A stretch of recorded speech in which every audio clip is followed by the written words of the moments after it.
अस्सलाम वालेकुम नाज़रीन, मैं हूँ आपका मेज़बान खालिद जमील और आप देख रहे हैं मेरा यूट्यूब चैनल। नाज़रीन, चार बड़ी अहम ख़बरें हैं जिन पे हम बातचीत करेंगे।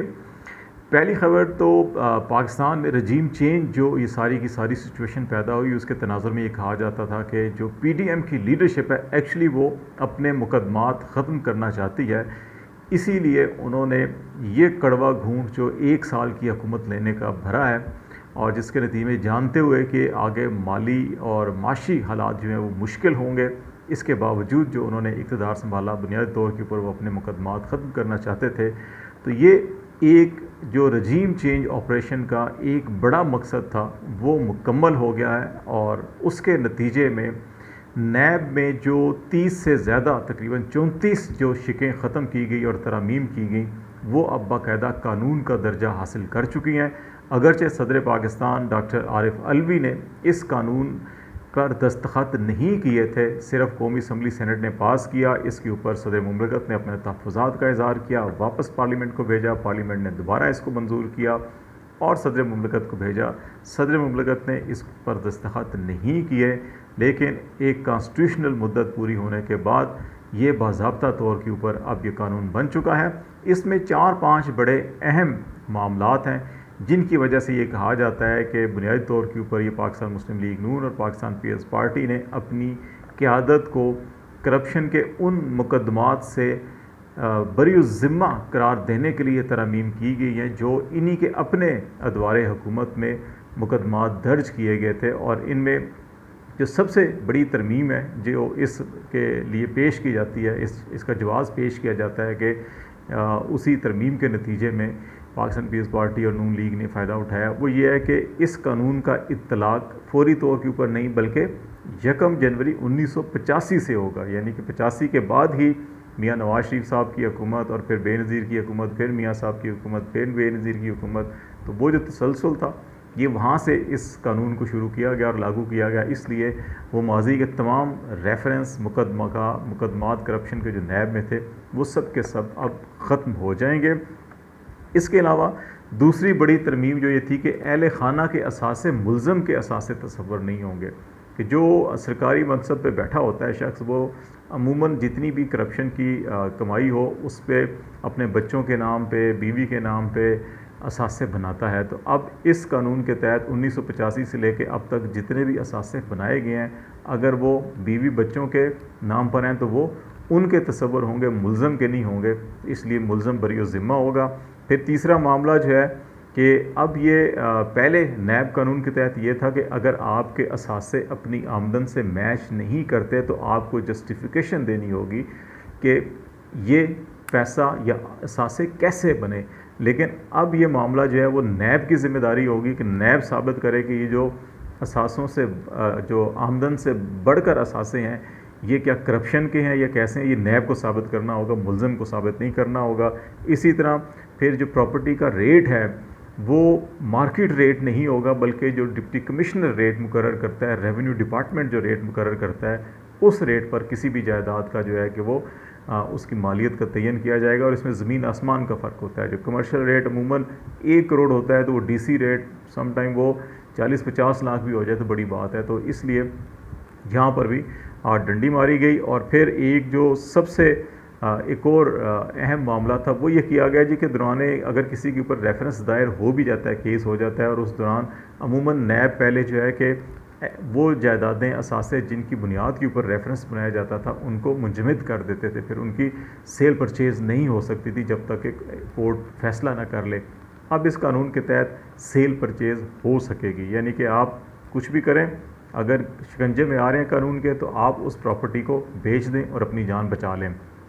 फिर एक और इसमें जो तरमीम की गई है वो ये है जी कि अगर नैब ने कोई केस किया और वो अदालत में साबित ना हुआ तो नैब के उस तफ्तीशी अफसर को 5 साल की कैद होगी। तो अब कौन जो है कि वाइट कॉलर क्राइम के अंदर हाथ डालेगा। तो इस तरह से ये कहा जाता है कि तकरीबन मुख्तलिफ अदाद शुमार पेश किए जाते हैं कि 1100 से लेके 2400 अरब रुपए के ये केसेस हैं जो 85 से लेके मुख्तलिफ अदवार के अंदर नैब के अंदर रेफरेंस आए और केसेस आए, तहकीकात की गई।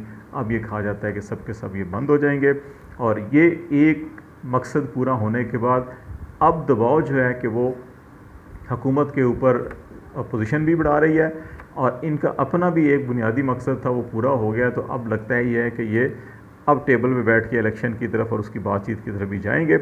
दूसरा अहम मामला जिसमें हमने बातचीत करनी थी कि वो शहबाज गिल केस, और उसमें बिलखसूस जो इस्लामाबाद की एडिशनल सेशन जज जो खातून थी, उन्होंने रिमांड पे शहबाज गिल को ये जानते हुए कि उनके ऊपर तशद्दुद हुआ, जिनसी तशद्दुद हुआ, और उनको पुलिस के हवाले किया। उसको हाई कोर्ट में चैलेंज किया गया था। इस्लामाबाद हाई कोर्ट ने उन खातून एडिशनल सेशन जज का जो फ़ैसला था उसको बरकरार रखा था। उसके ख़िलाफ़ सुप्रीम कोर्ट में अपील की गई थी। उसकी पहली समाअत हुई। 3 रुकनी बेंच ने, जिसकी जस्टिस एजाजुल एहसन जो है सरबराही कर रहे थे, उसने समाअत की। इसमें एक तो तफ्तीशी अफसर से अगली समाअत के ऊपर तमाम रिकॉर्ड तलब कर लिया गया है। 2-3 बड़े अहम रिमार्क्स दिए गए हैं। इसमें जज साहिबान ने रिमार्क्स दिए कि शहबाज गिल का तो बयान था और वो उन्होंने अपनी ज़बान से बयान दिया था, और ज़बान तो शहबाज गिल के पास थी, उसके साथ ही थी। तो फिर तफ्तीशी अफसर ने कौन सी ऐसी चीज़ बरामद करनी थी जिसके लिए जिस्मानी रिमांड मांगा गया था, तो ये ज़रा बताया जाए। और फिर बाकी तमाम रिकॉर्ड जो है वो भी साथ लेकर आएँ। और इसमें जो अहम चीज़ है वो काफ़ी बरहमी का भी इजहार किया गया जो तफ्तीशी निज़ाम है उसके ऊपर भी। तो अब लगता यह है कि इस मामले के अंदर अगर सुप्रीम कोर्ट ने, अगरचे शहबाज गिल साहब की ज़मानत जो है इस्लामाबाद हाई कोर्ट ने कर दी है एक डिफरेंट केस के अंदर, लेकिन इस मामले के अंदर अगर इस्लामाबाद पुलिस जो है या तफ्तीशी का जो रिमांड है वो उसका जवाज़ नहीं बनता, तो फिर वो मौक़िफ़ जो PTI का मौक़िफ़ था उसको तक़वियत मिलेगी। और दूसरी बात जो है कि शहबाज गिल के ऊपर तशद्दुद का मामला जो है कि उस पर भी सुप्रीम कोर्ट ने तशवीश का इज़हार किया और कहा कि शहबाज गिल साहब जो तशद्दुद का मामला है वो जो एप्रोप्रिएट लीगल फोरम है उसके ऊपर इसको लेके जा सकते हैं, उनको बिल्कुल इसका हक़ है और उसको वहाँ पे केस करना चाहिए। तो इस हवाले से ये बड़ी अहम डेवलपमेंट है। और इस तरह से जो इस हुकूमत ने जितने भी केसेस किए शहबाज गिल, इमरान खान या दीगर अफराद के ख़िलाफ़, वो एक एक करके जो है कि वो बेवुकत होते जा रहे हैं। तीसरा अहम मामला मौलाना शेरानी जो है कि वो JUI के फजल रहमान ग्रुप के बड़े अहम रुकन रहे हैं। ये इस्लामी नज़रियाती कौंसल के चेयरमैन भी रहे, सेनेटर भी रहे, रुकन कौमी असम्बली भी रहे, और JUI बलूचिस्तान में बड़ा अहम इनका असर और रसूख और किरदार रहा है। फिर इनकी फजल रहमान साहब से नाराज़गी भी हुई, अलहदगी भी हुई। उन्होंने एक ट्वीट किया है और उस पर उन्होंने ये कहा है जी कि इमरान खान की एक मुलाकात साबित कर दो, तुम लोग हज के बहाने सऊदीया जाते हो, वहाँ जाकर अभी कुछ टाइम पहले इसराइल के वफ़द से मुलाकातें करते रहे, शर्म और निदामत बिल्कुल नहीं तुमको। तो ये जो ट्वीट है ये मौलाना शेरानी साहब ने किसको मुखातिब किया है? वो माजी में भी फजल रहमान साहब के बारे में बड़े तनकीदी ट्वीट करते रहे हैं, और एक मौके पर उन्होंने ये भी कहा कि मैंने JUI के इजलास में, शूरा के इजलास में फजल रहमान साहब से पूछा कि आप तो इमरान खान को यहूदी एजेंट कहते हैं, तो ये आप साबित कर सकते हैं? मौलाना फजल रहमान साहब ने कहा नहीं, वो एक सियासी बयान है।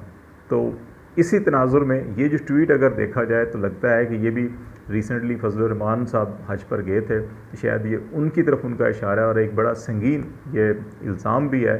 तो अगर ऐसा नहीं है तो फजल रहमान साहब को इसकी ज़रूर तरदीद करनी चाहिए, और अगर वो खामोश रहेंगे तो फिर इस मामले में बहुत से लोग जो है कि वो इसको सच साबित करने की कोशिश भी करेंगे और सच इसको तस्वर भी करेंगे। तो इसमें फजल रहमान साहब को इसकी बड़ी ज़रूरी वजाहत करनी चाहिए, और शेरानी साहब को भी इशारतन कनाया बात करने की बजाय खुलकर बात करनी चाहिए कि ये कौन साहब हैं जो इसराइली वफ़द से मुलाकात करते रहे हैं।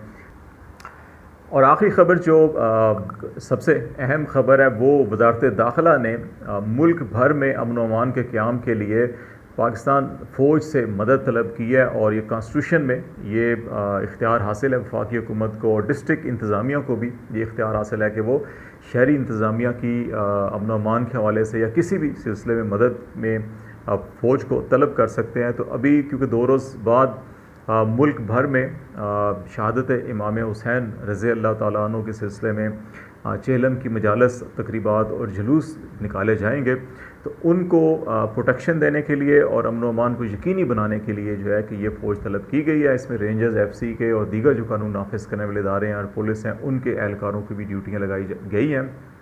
अगरचे ये इदारे सैलाबज़दा इलाकों में पहले ही इजाफ़ी ड्यूटियाँ जो है फ़राइज़ सर अंजाम दे रहे हैं, लेकिन इस मौके पर भी अमन व अमान को यकीनी बनाने के लिए जो है ये फ़ैसला किया गया है। और हमारी दुआ भी है और कोशिश भी होनी चाहिए हर शहरी के कि ऐसे त्यौहार जो हैं कि उनके ऊपर कौमी मिली यकजहती का इजहार किया जाए और कोई ऐसा नाखुशगवार वाक़या ना होने दिया जाए जिससे जो है कि मजहबी मुनाफरत या बदअमनी को या दहशत गर्दी को हवा मिले।